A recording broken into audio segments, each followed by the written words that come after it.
The big question is, what has the G20 delivered, and is it still relevant? Now, The Conversation, which is an online platform for opinion pieces, has got 4 different opinion pieces, 2 arguing that the G20 is still relevant in a changing world, and 2 arguing that it's not. I'm just going to read out to you the headlines. It'll give you an indication. Those who say, or one of the op-eds that say it's not, it says the G20 has been paralyzed by the deepening divide between the West and the rest, the global South, the emerging global South and the West. The other op-ed that argues that it's not useful in a changing world says in an increasingly fragile world order, riven by geopolitical competition, we have to be realistic about the prospects for implementing a common agenda. And the big criticism is that the findings or the conclusions are not binding, right? There's no permanent secretariat.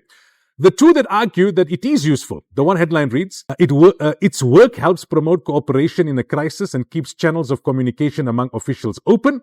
And the second op-ed that argues that it is useful says it still matters. It provides a space for debate and coordination.